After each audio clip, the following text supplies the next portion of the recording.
Guys, good morning. Magandang ano eh, maganda yung panahon, hindi siya ganun kainit. Hindi rin umuulan, pero kumukilimlim. Ayun. Kumukilimlim. Kulimlim. Dito tayo ngayon guys sa aking garden, sa mini garden ko. Ayan oh, ang kapal na ng mga dahon na tuyot na. Kailangan ko siya nilinisin, gupitin. Dito na nga, mag-start na tayo kasi nga parang anong oras na yata. At may gagawin pa. Ay, pang gagawin.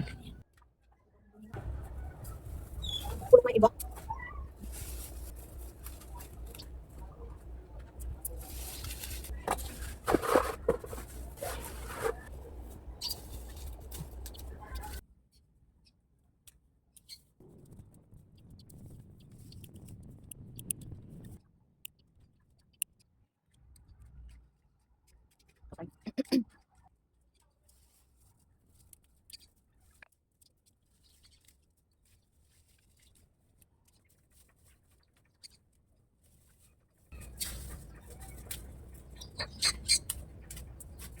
Pwede pa natin gagamitin ito. Pwede natin ilagay sa mga tinulang isda, tinulang manok, ito. Kasi meron pa siyang dahon.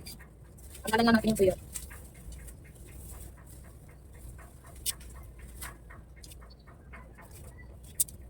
Alam nyo ba guys, dati, hirap na hirap ako maghanap ng tanglad na may ugat. Kasi dito, bibili ka ng tanglad, walang ugat. Nung nakita ko ng tanglad sa palengke, konting ugat lang talaga, tinanim ko, sabi ko bahala na kung bubuhay ka o hindi. O ngayon, kung nabuhay siya, sabi ng asawa, tanggalin daw. Eh sabi ko hindi pwede kasi hirap na hirap ako maghanap dito, tapos tatanggalin lang, di ba? Ganyan lang, gupit-gupitan na lang para hindi siya bago ng gusto. Kasi lumalabaw siya. Kaya, ginawa ko, kulang ko na lang.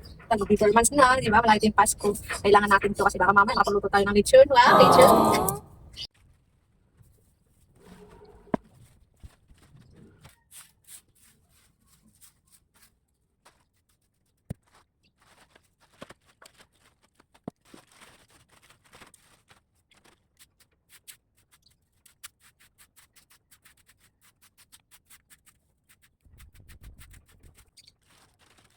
Okay na po, malinis na po yung aking halaman.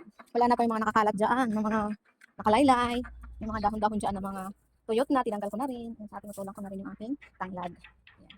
Okay na ba guys? Guys, ito po yung nakuha ko dito sa taas na basura. Ibababa ko to siya kasi ngayon, merong tapon, Lunes. Marami din isang plastic na malaki. Nakuha kong dahon.